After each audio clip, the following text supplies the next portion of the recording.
we start off, please keep the aisles free. No flash photography. Keep your mobile phones on silent, please. If you have a call, you can take it outside the venue. It's a no smoking zone. It's a free festival, so you can't reserve any seats. The full festival program is available at the information desk for INR 100. It's also a collector's item. So we'll start the next session. It's called Coming Out, Tales They Don't Tell. Welcome Mark, Sarah Waters, Devdutt, Pattanaik, Christos, and Sandip Roy, and Damon. Can we have them all on stage? Thank you.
Like a little locket.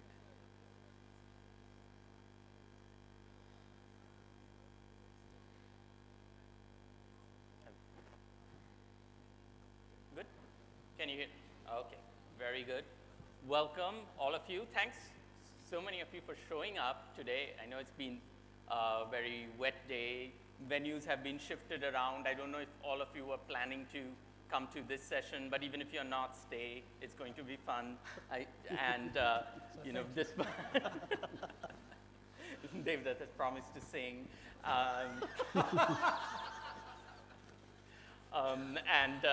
You know, at least, I mean, the weather outside might be wet, but we'll try and make sure our discussion isn't too dry. So let's stay warm and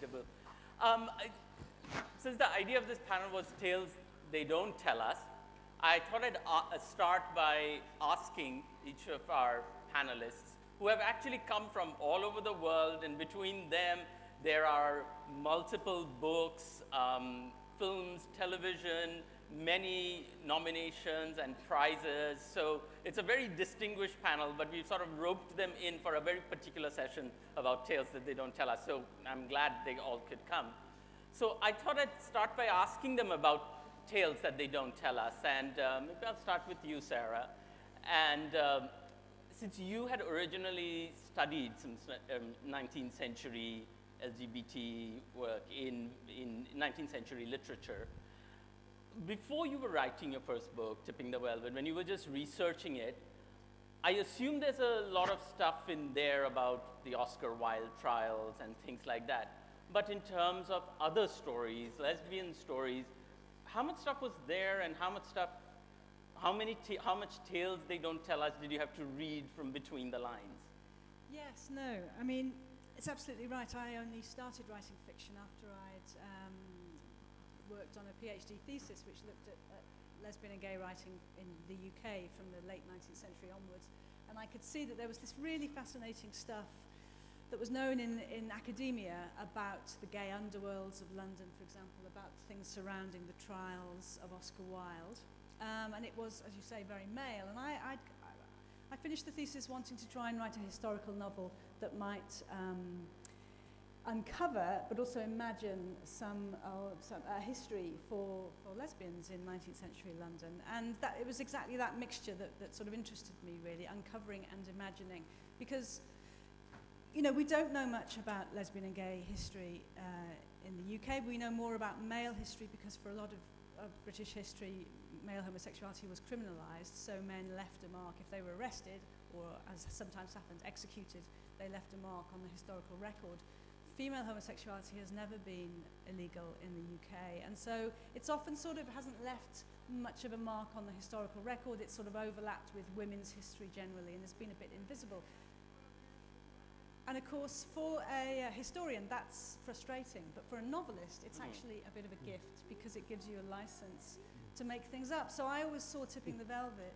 I certainly wanted it to be rooted in historical detail, but I saw it as a chance to create the kind of history that I wished lesbians really had. So it's sort of fantasy history. Whereas I think the novels I've written since, nearly all of which do contain some sort of lesbian element, they've become a bit more faithful, really, to my sense of the historical record. But yes, I started it with that very imaginative, rather flamboyant story, really. Well, the first line of it, "Have you ever tasted a wood-stable oyster?" itself is a very sort of suggestive line. And the title of the book, Tipping the Velvet, that's slang, and you can explain it in parental guidance type of language, but the minors in this audience. Yes, a lot of school children here. Well, it's Victorian slang for a sexual practice, and I think you really need to read the book in order to discover it. And but it was real slang, right? Oh, it was real slang. Yes. No, because this is the thing, when you're looking for lesbian history, you have to look outside of the official records. So you look for things like police records, because sometimes women were arrested for dressing as men, for example, in the 19th century and earlier. We don't know if they were what we would call gay, or whether they were what we would call transsexual, transgender, but it's certainly suggestive. Or you look at prostitutes' lives. Lots of prostitutes set up homes together as lovers. You look at psychiatric records, because of course gay people, to use a modern term, have always fallen foul of medicine and sort of medical intervention. You look at prison records, because traditionally, women, like men in prison, have formed very, very strong romantic sexual attachments sometimes. So you have to be inventive about where you look, and so dictionaries of slang was a place that was very useful for me as well. So Sarah was talking about, women dressed as men, and when you cross these boundaries, what happens? Because they had all different kinds of transgressions. And that reminds me, Mark, in your memoir about growing up in apartheid, in post-apartheid South Africa, you talked to many different people, both black and white, gay, who had experienced this. And one detail struck me, and I thought I'd start by asking about that, about a person who was a female impersonator, who talks to you about when you get caught for it matters what kind of underpants you're wearing. I mean, not to speak specifically about that story, which you'll have to read in my book too, because of the PG rating of the session. But Sandip, I love what Sarah said about imagination and the imagination it takes to recreate these stories, because the archive isn't necessarily there. And I suppose what you're getting at with that question, Sandip, is that what interests me a lot as a nonfiction writer and as a journalist is not just the imagination I have to have as an archivist and a writer, but the imagination that the people who I'm writing about had to have or have to lead these double lives they often have to live in societies where their sexuality or sexual identity needs to be subterranean or hidden. And it means that there's a lot of creativity. And you see this creativity in the way people express themselves, in the solutions that people find to the predicaments that they're faced with. Like what kind of underpants you'd wear when you are doing drag, and you'll figure it out when you. So, well, actually, that story is that this was somebody who was arrested at a party that was the sort of signal moment of the South African gay rights movement in the 1960s, and she was arrested for masquerading as a woman. But what she did, when she would dress up in drag, born male, she knew that she always had to wear male underwear, because that would be the litmus test for the police. So there's layers of what's underneath and what's on top, and what you keep to yourself and what you show, that is really interesting in in people who are gender non-conforming in all societies, in Western societies, Indian societies, African societies. Yeah, that's true in all societies, obviously, but an added layer that happens in South Africa when you interview people who were black and gay in South Africa, and they say, you know, it was double trouble. Yeah. What kind of stories were they sharing? Well, I mean, if you were black and gay in South Africa in the apartheid years, you had these two illicit identities. As a black person, you were only allowed to be in the city if you had a job and you had this little pass that gave you permission to be in the city. And apart from that, you were kind of illegally in the city. And as a gay person, you were, or as a homosexual, because South Africa until the new democratic regime had an equivalent of your Section 377 anti-sodomy laws, it was illegal to be gay too. So you had this kind of double jeopardy. And it's very interesting how that double jeopardy is negotiated. I find it similarly interesting to look at how that double jeopardy is negotiated in a society like India among people who come from the lower castes, who don't necessarily, anybody who doesn't necessarily, one of the things that's very essential or very helpful if you're gay or lesbian or homosexual and you're living a life that's not approved of, is a room of your own. Yes. Right? Which I think, even if you're not gay or lesbian in India, it is like the prime quality resource to have, exactly. a room of your own. But if you don't have a room of your own, you're quite right. If you don't have a room of your own, how do you express your sexuality? So if you're somebody who comes from one of the poorer classes or one of the disenfranchised classes, the way you develop your sexual identity is way more complicated. Right. Devdutt, since the title of this session is stolen, borrowed from your book, I thought I'd actually start by asking you to just share one of the stories that you recount in the book, which really fits into this thing where it's a tale that they don't tell us, that we didn't learn in our Amar Chitra Kathas or wherever we got our stories from. Well, my favorite story is the Keshtokali story, where it's from Bengal, and the whole idea of Krishna, who looks male, is the same as Kali, who is female, and they are one and the same. So the queer vocabulary is used to sort of bring together opposing sects, because Krishna sect is vegetarian and Kali sect is non-vegetarian, and one is Vedic, one is Tantric, and the two come together using... Only in Bengal can these things come together.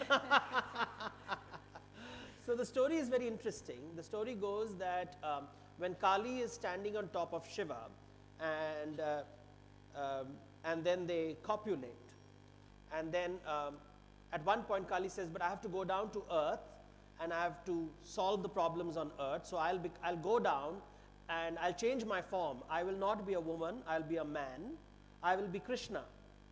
And Shiva looks and says, but you can't leave me alone. I will then take the form of Radha. I will come as a woman. And now that you are on top, when I go down, I will be on top. And you're talking about reversals happening, and this is a very bold tradition. This is a very bold tradition. This is bold and bold. And the idea is, look at the way the mind is functioning. It is talking about genders merging, sexualities merging, hierarchies shifting, all happening in a folk narrative, which we say that wo to, desi parampara hai. But that's a story that will never make it to Amar Chitra Katha. So they don't tell you. So that's my book. And you found many such stories in the, so what happens when you look at an existing tradition of mythology, but you're looking at it because you're interested in gender? How does that change the story and make you because each of these stories you actually then have a little postscript where you talk, you don't just tell the story. Yeah. You sort of explain the gaze. The Yeah. gaze becomes important. Because you see, one reads a lot of stories where sexuality, it's stripped of sexuality. So a sort of, you know, in the 1940s, 50s, 60s, when people wrote, when India was just founding itself and everybody wanted to write about mythology, you also had the Gandhian gaze, and it was a restrictive gaze. It was the hermit's gaze. And I've always found it problematic that how can, when a hermit writes about sexuality, how will they write? How will a saffron-robed person look at these stories? And they sort of strip it of its sexuality. They strip it of its ras, of its juiciness. Because sex is only seen in a pornographic way, in a negative way, not in pleasurable way, joyful, playful ways. And I wanted to sort of reclaim that and just draw attention to people that such things exist. It's just because it is not told doesn't mean it does not exist. And that was the whole point. So you approach it by just throwing it very lightly. So my style has always been very light. I sort of throw in an idea and tell people this is also part of your tradition. This is also part of your tradition. That is also part of your tradition. So it's not this limited view that somebody who is uncomfortable with his own sexuality is telling you. But there is a vast, that pleasure is a good thing. The gods have pleasure, and pleasure has no boundaries. We create boundaries to pleasure because we are not happy with ourselves. The day you're happy with yourselves, boundaries will collapse. So Atmagyan aane se sukh bhog milta hai. Thank you. Damon, I'll go to you in terms of, since we were talking about these reading from various texts and trying to figure out, you know, what is not being told, what is not being said. In your latest novel, Arctic Summer, you had to do quite a bit of that because you're looking at E.M. Forster, and E.M. Forster is coming to India, and he has some kind of a relationship, infatuation, whatever, with a young Indian man. And at the end of it, you know, this is literally his passage to India is what's happening. So you're both approaching it as a novelist, and you have, I guess, access to whatever diaries and records E.M. Forster had left behind. How cryptic were they? How much did you have to read between the lines to figure out in your own imagination what happened? Yeah, Forster met Syed Ros Masood in 1906, and he came to India 6 years after. You know, there are lots of established facts about Forster's life, you know, where he went, what he did, and so on. But if you start to look between the facts into those diaries and so on, it's pretty clear to me that the whole writing of A Passage to India is really born out of his unfulfilled longing for Masood. It's more than an infatuation. I think in Forster's case, it was really... it's like an unrequited love, yeah, which was almost lifelong. But Forster himself was... Who was Masood? Masood was a young nobleman. He was 10 years younger than Forster, and he'd gone to England to study law, and Forster ended up teaching him Latin and falling in love with him. And they were, aside from anything else, very, very good friends. And Forster declared his love on a couple of occasions, but Masood was a straight man and could not reciprocate, although he did love Forster in his own way. There's no doubt about that. Forster was a very convoluted and very frightened gay man. And if you look at his diaries, I mean, he sometimes, even though he was keeping a locked journal that nobody else could look at, he still wrote his deepest, most intimate feelings in a kind of code, sometimes in Latin, sometimes, I mean, he didn't refer to homosexuality directly. He called it minorism, which was his own word, meaning to be part of a minority. And sometimes, which is a kind of much sadder term, he referred to himself as a solitary, which I guess he was in many respects, certainly at that time in his life. So actually, it's what's not said in that emotional trajectory that's most affecting about Forster. And I really do believe, I mean, it's not just a kind of novelistic invention on my part, I really do believe that the writing of A Passage to India would not have come about if he'd had what he wanted. In a certain sense, his novel was what was left over. See, if we were all happy people and got what we wanted, there would be no Jaipur Literature Festival at all. None of you would be here, none of us would be sitting on stage. But did you, I mean, you obviously found this intriguing enough and you wanted to explore it. Did you, in some ways, you're somebody who's traveled a lot, you've come to India yourself. Did you relate to Foster? Well, in some ways I do, and in other ways I don't. I mean, Foster obviously lived in a different time. Right. I mean, we were both, you know, white males, and obviously I relate to his sexuality. That's of interest to me. I'm a writer primarily. I think first and foremost what drew me to Foster's story was the writing of the novel. I wanted to tell the story of what goes into the writing of a novel. It would have been less enthralling to get entangled in that story if the novel had flowed more smoothly than it did. But Foster took 11 years to write that book, and he was stuck for 9 years. And I really do think that the block, which is something else I relate to, I spend more time blocked than not. I believe that the block is also very, very much tied up with his feelings around Masood. And you know, there isn't really the scope here to go into it. But his visit to the caves outside Patna in Bihar followed on from his last visit to Masood on his first visit to India. And I think there was a knot of emotional feeling tied up with Masood that actually took him 9 years to work out, essentially. Fascinating stuff. That, I mean, we all know a lot of, I mean, this is what we mean when we say tales they don't tell us, because we all know Passage to India, we've all heard about it, many of us have seen the film, but we don't know that there are passages within passages that go.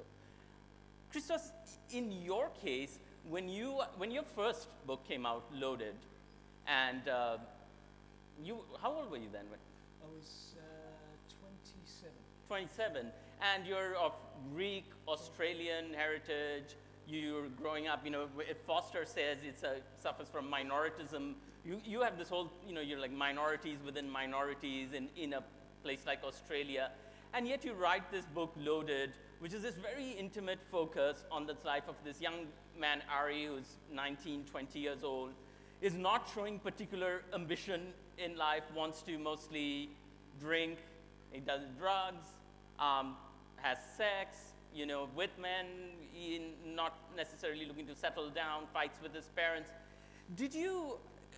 Was that a sort of tale they don't tell? You know, that kind of young immigrant hyphenated identity?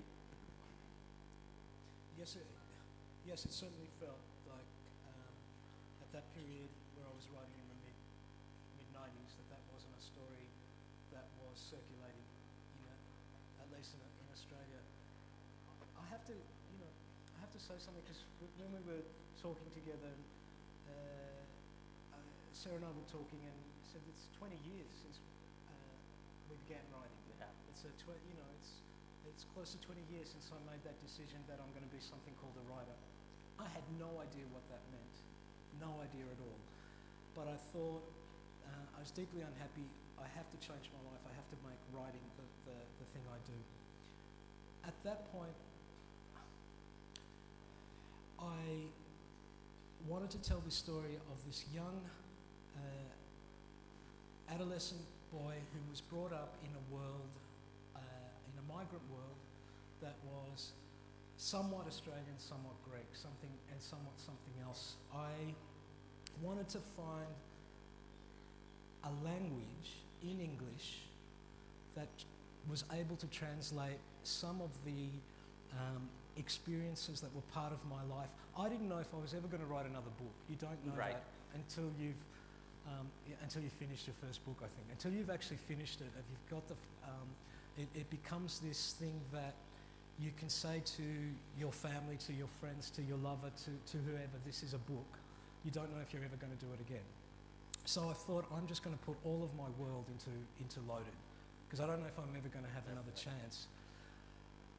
The thing about language is, and with sexuality, what we don't tell is, as a child of migrants, and a child of migrants who've come to a country where they don't speak the language, you have no way of translating. So, to give you a sense, my first language was Greek. Until I was 4.5 years old, that was the language I spoke. I thought Australians spoke Greek, because that was the world I was in. And then I went to school and realised, no, there's this thing called an English language. I have a capability in Greek. I can still speak it, but I speak it at the level of a 13, 14-year-old. I don't have a sophisticated vocabulary. So when it came to coming out to my parents, which I did around 1920, when I had to tell them that I was this thing called a homosexual, I didn't actually have, they don't have English. So I couldn't say I am a homosexual. I didn't have the Greek word for because the 4-year-olds don't use those words. So I had to use, I can't be PG about it, I had to use the Greek word pusti, which is the faggot. Pufta in the Australian English. What I'm trying to say is, I had to create a new language, or we, not only myself, a lot of writers from my generation, from my context as a child of migrants, had to find a way of describing a sexuality that didn't exist in the English and didn't exist in the Greek, and that's what Loaded felt like for me. And you didn't worry that, as you're right, when you write your first book, and you don't know what you're going to write again. I've written my first novel. I don't know if I'll write another book again, but my publisher's not here. But did you worry at all about that you were now, in addressing these issues, all of that you're putting into the book, that you're putting yourself in a box, you know, gay, Greek? No, I don't think, no, certainly at the time of the writing of that novel, I didn't think about that at all, because the writing that I loved, the writing that, had informed the kind of choices I made about the book, the kind of work I wanted to do with people like, they actually ranged from someone like Forster, they ranged, but Mailer, Jean Genet, Pier Paolo Pasolini, people who were very, very brave, I think, in their writing. And I don't know if I can ever claim what they did. And I had no idea, as I think all of us on this panel, about something called the publishing industry. Right. I didn't know that people were going to start talking about marketing and niches and where you fitted into that world. That's another question subsequently, but at the time of Loaded No, that was what was precious. I didn't know that then. I know it now in hindsight about that novel, is that I didn't have that world in my ear. But did you have that at all, Sarah? You write a romp that's set in Victorian England, involves lesbian sex, and then you proceed to write several other books that do that. But once it's successful, I saw there are headlines like Sarah Waters proves that lesbian sex sells. People write newspaper articles. But initially, was it a hard sell at all, or how did that happen? Well, you see, the thing is, I felt very much a part of a lesbian and gay community, but perhaps specifically a lesbian when I'd come out in London in the 1990s, which was a very lively, energized time, I think, to be part of a gay community. It was a very political time. There was lots of activism, and indeed lots of the things that were set in motion then led to the brilliant successes we have had in the UK around gay marriage and adoption rights, and basically gay people in the UK at the moment are respected and protected in a way that they simply have never been before. It's extraordinary. I never would have foreseen in the 1990s that this was going to happen, but nevertheless, in retrospect, we were kind of paving the way for it. And I was reading a lot of lesbian and gay fiction and finding that terribly exciting, because that seemed to link me to a community as well. There were lots of small presses in the UK and in America who were specifically publishing women's writing or lesbian and gay writing, and I felt very at home with that. So my plans for Tipping the Velvet were pretty much within that framework, and I was very content with that. Actually, I liked the idea that I was writing a lesbian story that might entertain lesbian readers. I didn't really look beyond it. But I kept writing it after Tipping was published, and then what happened was it got adapted for television in 2002, and suddenly it found a much bigger audience, a very mainstream audience, and my books now, although they continue to have a kind of lesbian fan base. They have a very, you know, a much more diverse But audience. does your lesbian fan base ever get resentful or jealous about the larger fan base? Like when you wrote The Little Stranger, which did not have gay or lesbian characters, did you get angry letters? Where have all the lesbians gone? There was some anger actually amongst my lesbian readers, which I totally understand actually, because the thing is, we don't, as lesbian and gay people, we don't see ourselves represented in respectful and honest ways so often that I think we can afford to not worry when we seem to be losing the people, you know, who do pay attention to us as artists. So I did kind of understand that, but it was just a phase. Little Stranger was just a phase. And you came back to, has lesbians you have in it, returned, yeah. and the lesbians have returned to Sarah Wharton's fiction. But, which leads to the question, and I'll open up to all of you, but I'll start with you, Mark, because you've also been researching, you know, what's going on around culture wars and things for a piece you were doing for The Nation. And I'll put this question out, that when something is forbidden, as you found out when you were talking to these black gay men in South Africa, and you have to negotiate rules and curfews and dress codes, it adds an element of sort of dangerousness, and which adds a certain excitement. And so now you can almost look back at it somewhat nostalgically, because it felt exciting. And in an age when in some parts of the world there is marriage equality is the big focus, you know, and will this lesbian gay writing or whatever you're talking about start getting much more boring?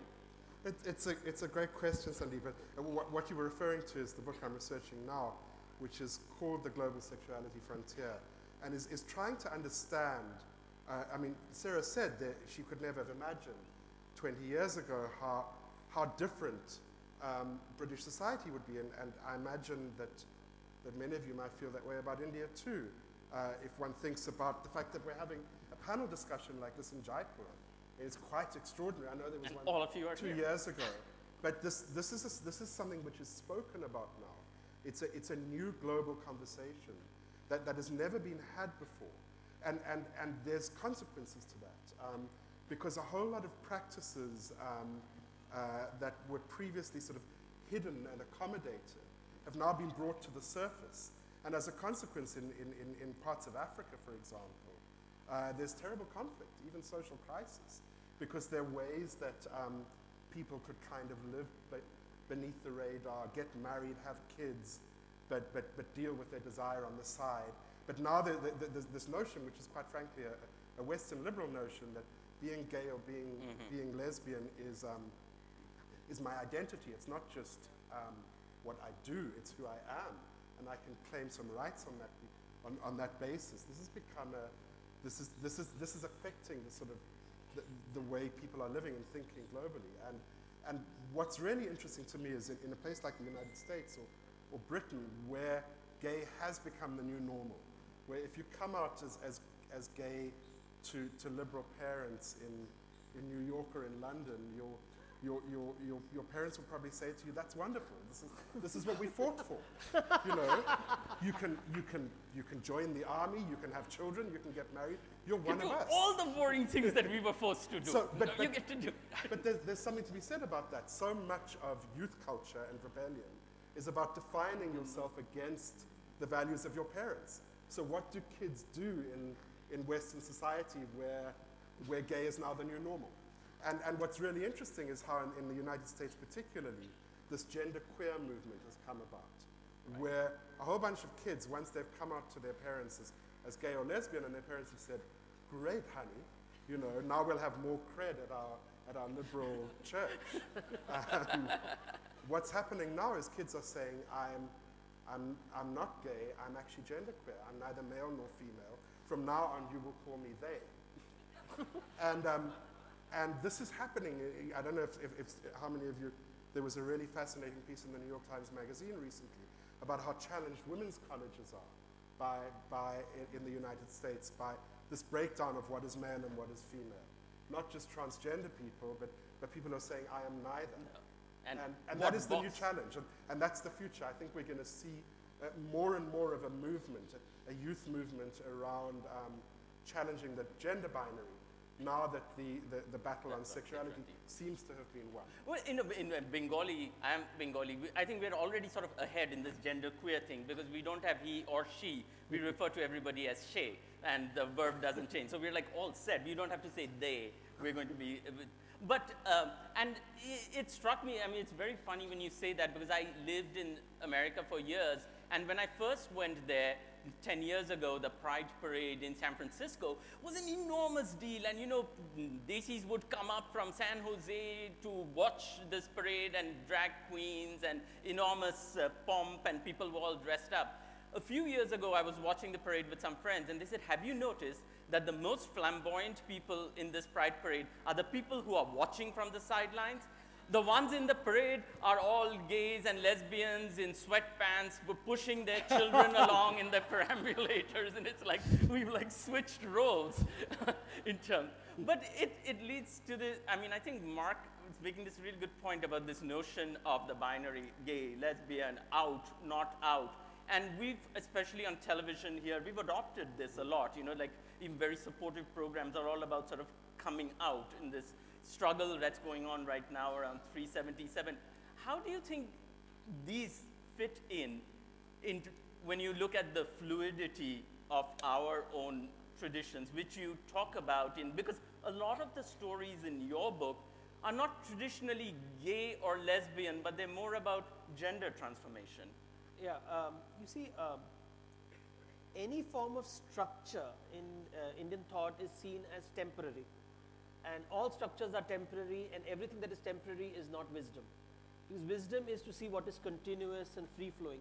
So desire is eternal. Resistance is temporary. So desire will always exist, whether you resist or you don't resist, or you fight or you don't fight. Desire will always be there. Sensuality will always be there. Whether you allow it or don't allow it, those things will change as structures change. So if you do go deeper and deeper into Indian philosophy, the whole idea of any kind of division is called, it's called bhanga. Bhanga is or patta, which is separation, where you say this is okay and that is not okay. And that is seen as lack of wisdom, that is seen as lack of spirituality, that you have not understood the magic of the universe. The whole idea is to go to abhanga, that is communion, which is basically not communion in the Christian sense of the word, but it basically means a lack of division. And the ease with which you move from one section to the other is wisdom. So Krishna is, in art, is shown with women's attire. In the temples, he is dressed in women's clothes. And no one has a problem with that. It's only that if you have a problem with that, then you are not wise.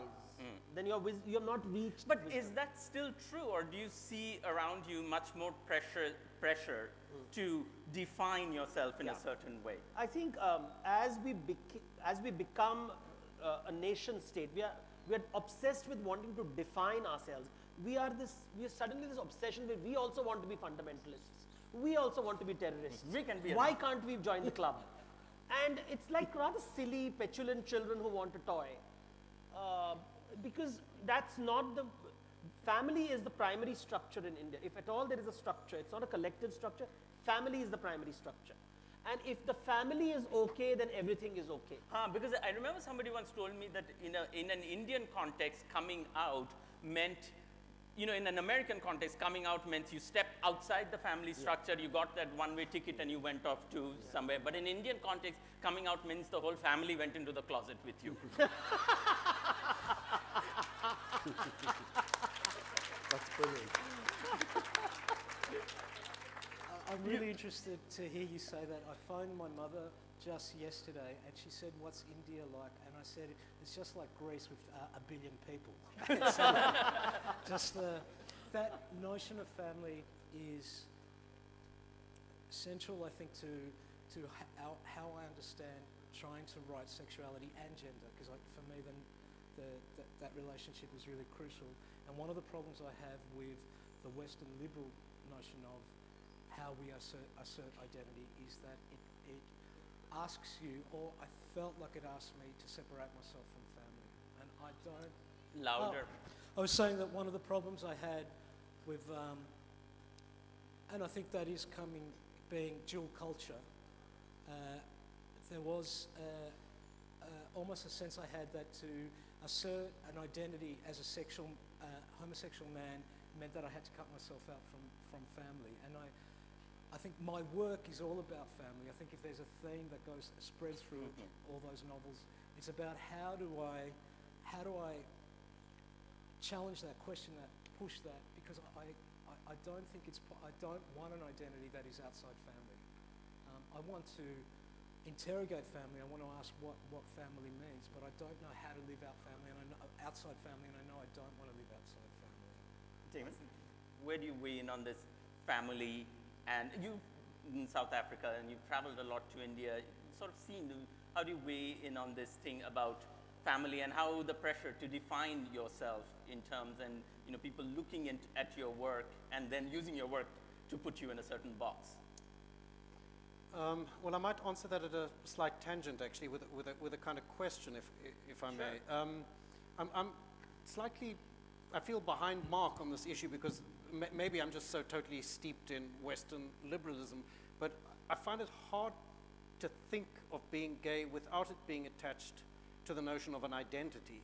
I mean, I had to help an Indian, I come to India as an outsider, so I'm absolutely open to correction, and you may happily correct me. I had to help an Indian friend with a passport application once, and I was absolutely astonished to see on the passport application form, you had to fill in male, female, or other. Yeah. And it was explained to me that refers to the hijras or eunuchs. Yeah, and it's a relatively new thing. It's only been recently that the passport is allowing that. Well, that seemed terribly forward-thinking to me in one way, and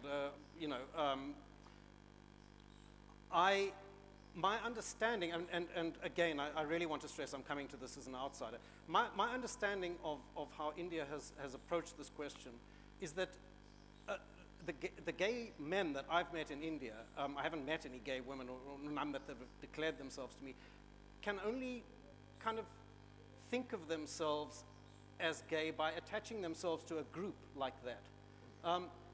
It sort of seems okay if it's an activity, but it becomes taboo if it's an identity. Am I absolutely wrong on that score? Yeah? Well, maybe the Indians should answer that before me. No, go ahead. Then the Indians will say no, because Indians love to do that. So I can answer that in part through the research that I'm doing in India, which is where I'm going when I leave here, and I'm working with a community in Tamil Nadu in a village outside of Cuddalore. And what's really interesting to me about this community, and they're not necessarily the only ones, they call themselves kotis.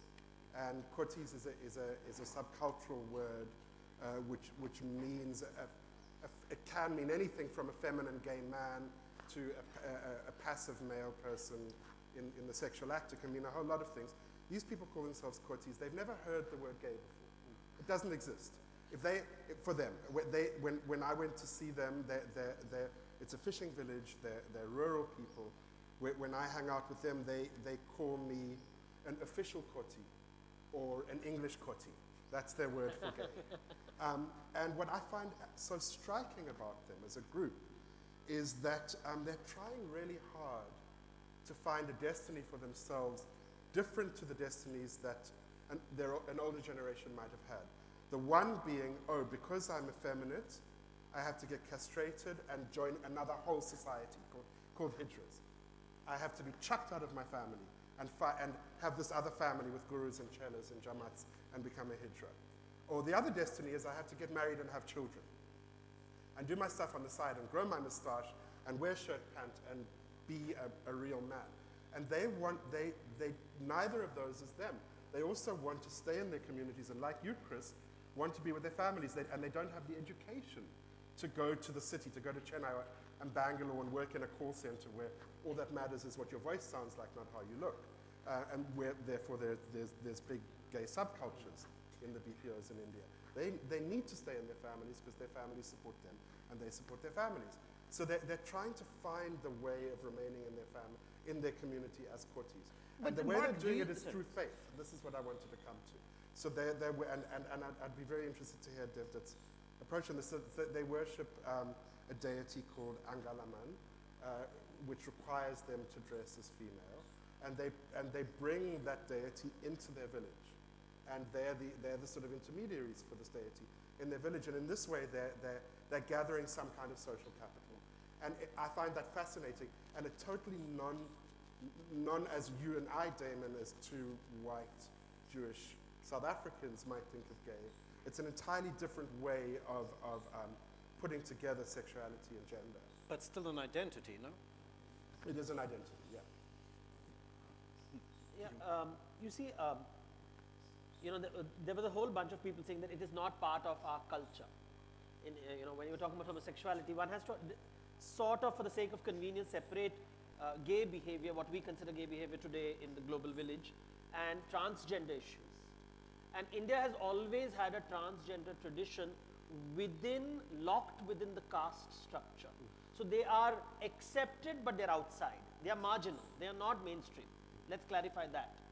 So when people said homosexuality is not part of our Indian culture, people stood up and said, excuse me, there is the hijra culture out there. Yeah. It is part of so the transgender side sort of has made its way to the Supreme Court very rapidly, because you can't deny their existence. They've been there all their lives. They've stood there. They have fought their battles in public. They have been rejected, and they have been beaten up. You know, they've been beaten up, and they clap their way. In fact, my book always refers to it that they'll clap their way to be seen. They will not be invisibilized. You cannot invisibilize them. They'll stand in the middle of the road and they'll clap till you look at them. It is almost as if they're telling society, look at us, we exist. But that's the transgender side. When it comes to the gay side, you sort of blend in with the rest of society. And that's where the problem comes, because the boy or the girl is part of a family structure. He's expected to marry and have children. And suddenly the children are saying, no, we want to be part of the family, but we don't want to get married to have a heteronormative, and that's creating a problem because it's not a cultural vocabulary, it's a new vocabulary. So people say it's westernization, but then wearing trousers is westernization, right? And eating in crockery is westernization. So, and every culture talks to each other, and this is the new world order. So India has to deal with the fact that there is a traditional vocabulary. So you're caught between modern ideas of identity, of gender politics, which is coming because you're sending your children to Harvard and Cambridge. They're going to come back with new ideas. The television, the internet is going to give you new ideas. At the same time, there is a traditional language, the Koti language, the Hijra language, which is, we must not romanticize it. It has its own issues in that context, which is also speaking up. So there are these two languages that are emerging. And, whether the Supreme Court calls it a minuscule minority or not, it is there, it will clap, and people will have to acknowledge their existence. Yeah, and for a lot of the other, what you're also sort of saying is that you cannot ignore that hijra who is standing outside, but gay men and women in ways can pass if they choose. And therefore, in some ways, the highest court of the land says like you are a minuscule minority. I don't see any of you, and you're right. And in fact, soon after that 377 verdict, they actually gave a very supportive verdict on the transgender issue. So you see the schizophrenic nature of it. It's that the one who was marginal all in traditional society is now brought in because it is undeniable. Undeniable. It's there. It's measurable. It's out there. And the invisible inside the family, which wants a voice, is said, "Oh, you don't exist." So that's the conflict and conversation in India. We wanted to actually open this up for questions. So we have mics around, and we have a question right there immediately. Damon, I'm speaking to you. You don't know me at all, but I know you since you were 17.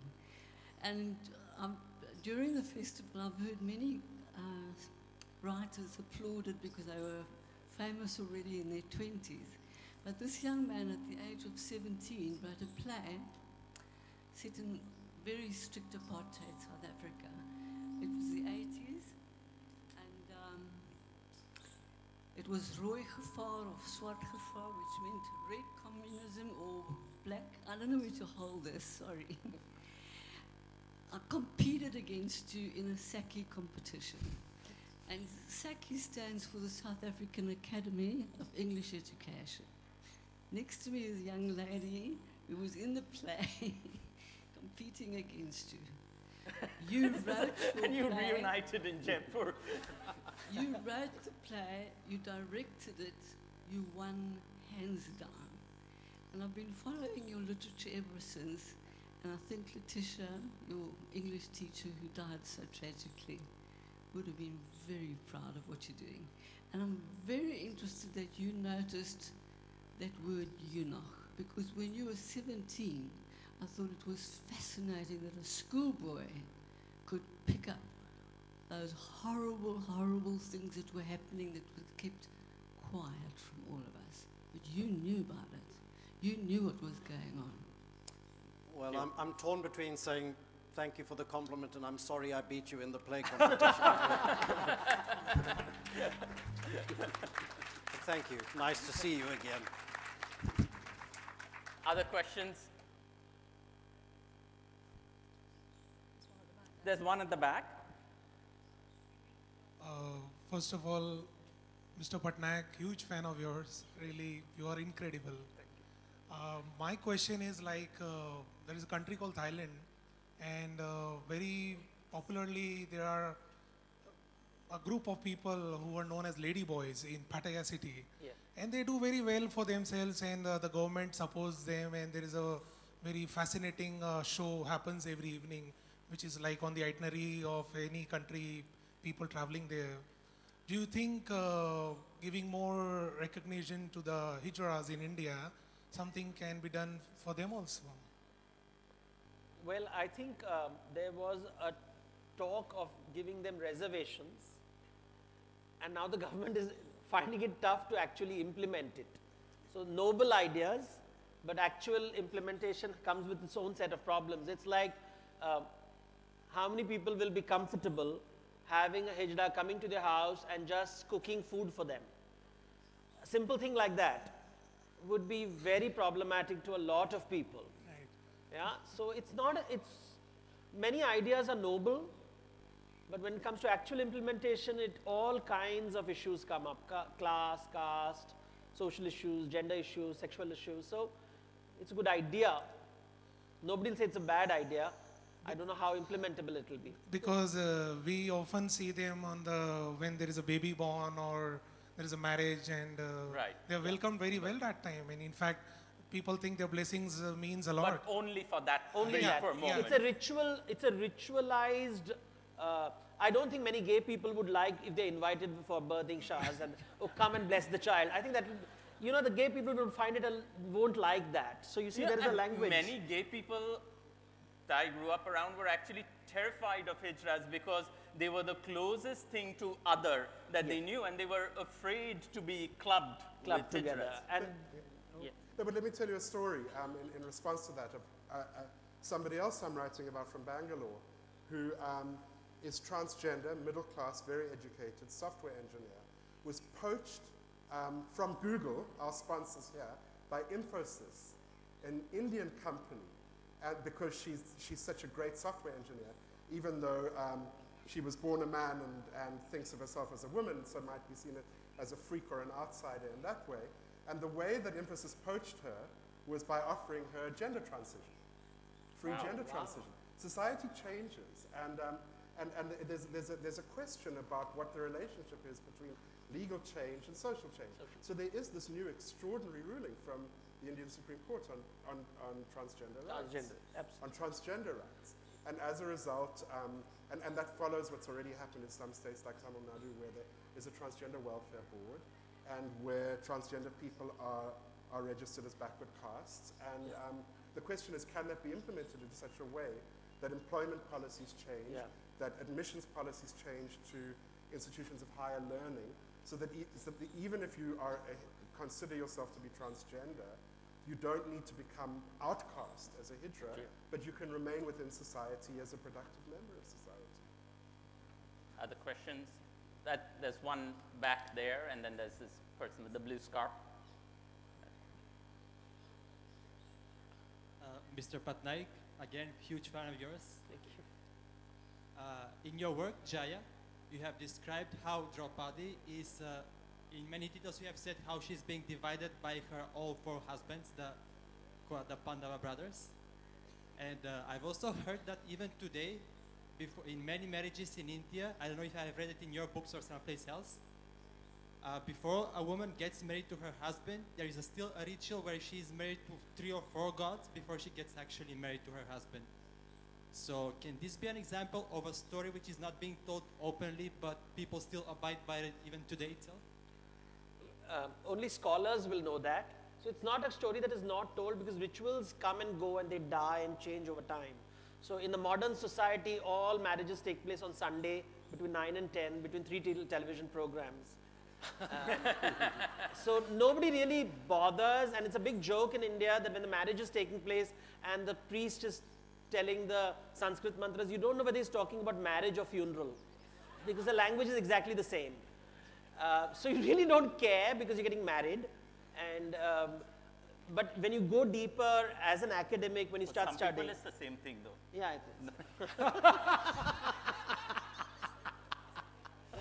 And we are fighting for marriage rights, so don't go there now. But the whole thing is, these stories are, these are rituals and ideas which have shifted and changed over thousands of years. So at a technical academic level, yes, what you're saying is correct.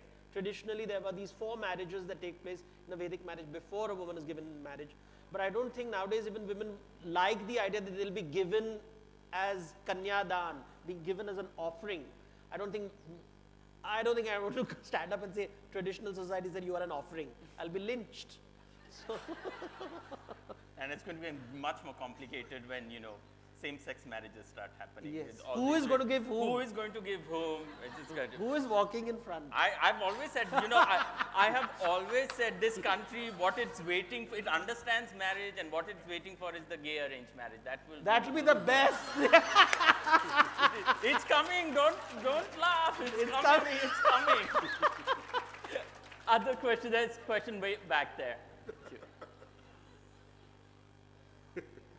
आपका बेटा चाय बनाता है? हाँ ना, मेरा बेटा Harvard गया. Hi, so my question is India specific. I know a lot of gay people, I know lesbians, but I have only seen hijras or transgender people out on the street, or a few celebrities here and there who are bold enough to come out about being transgender. Where are they in like normal life? Like, why don't I see them or know of them outside? Because it's not like they're born only into the lower classes, right? So where are they in the higher classes? Where are they at universities? And what happens to them if they are born into, say, a middle class family or an upper middle class or even higher? Yeah. Where do they go, and why don't we see them? Mark, you've been...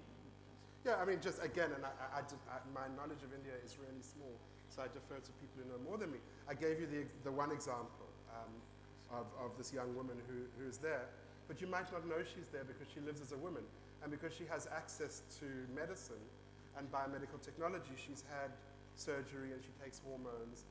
So, and she started when she was young, so you probably wouldn't know that she was transgender unless you knew her intimately. But another answer to that question is in my research, which again is limited.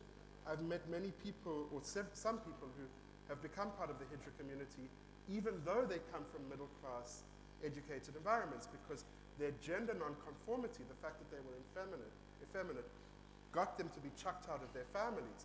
And the only people who would take them when they were chucked out were the Hijras. So there are many people, or several people, clapping and attending these ceremonies who come from upper-class families, but they haven't been able to stay in those families. They've been rejected. I think we have time. We've lots of hands, but I think we have time for one more question. You said that.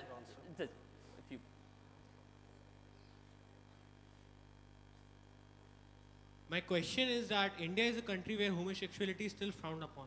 Are there any countries in Europe or North America where the situation is similar? And if yes, what are the solutions? Thank you. Thanks. I think this goes back to either of you.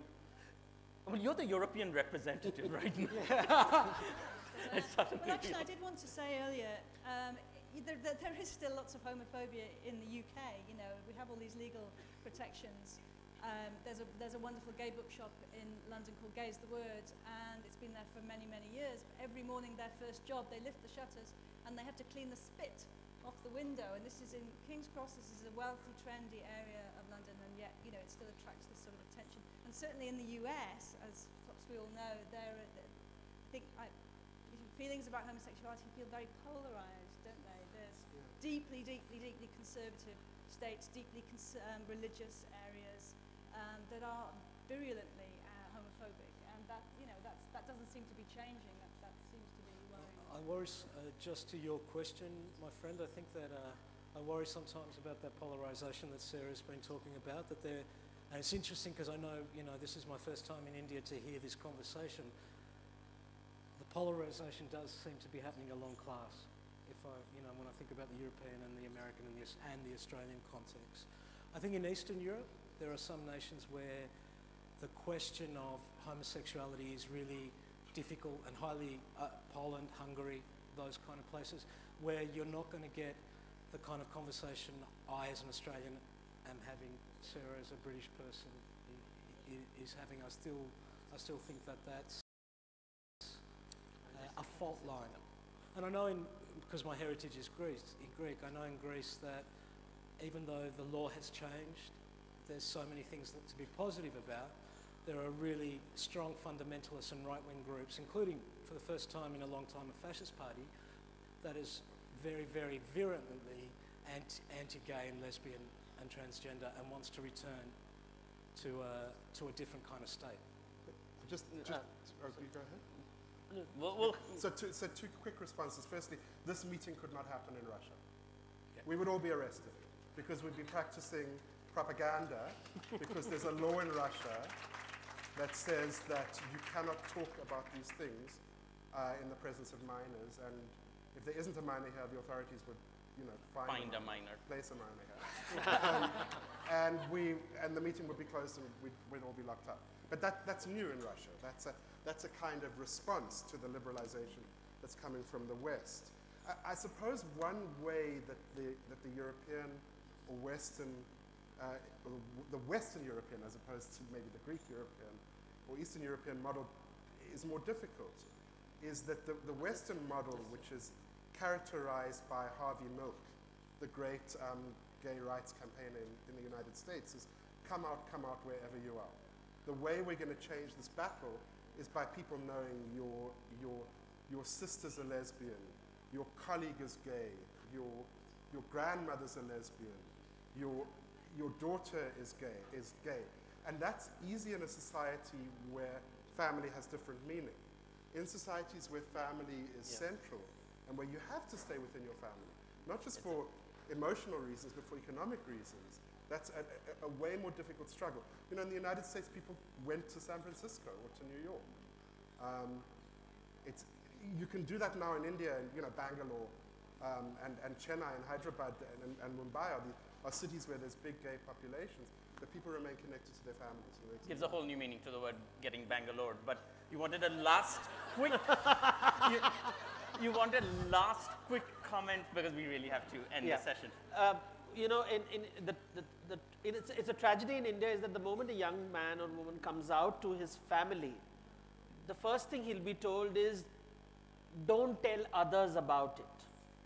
And so coming out also means you invisibilize yourself, because an expression of your love for your parents and your family is you disappear. We are okay with it. Why does the world have to know? Because we, as Gurucharan Das once made a comment that in India, the state is weak, but the society is very strong. The state is weak.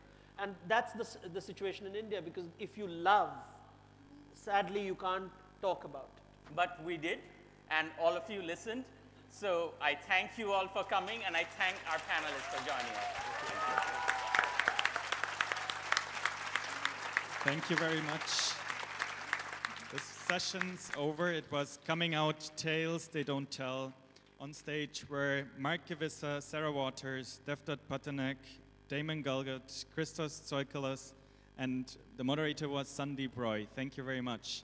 And the books of the authors will be available in the Amazon bookshop, and there the authors will also be available for the book signing. No, in the bookshop. In the bookshop. So Sarah Waters, Devdutt,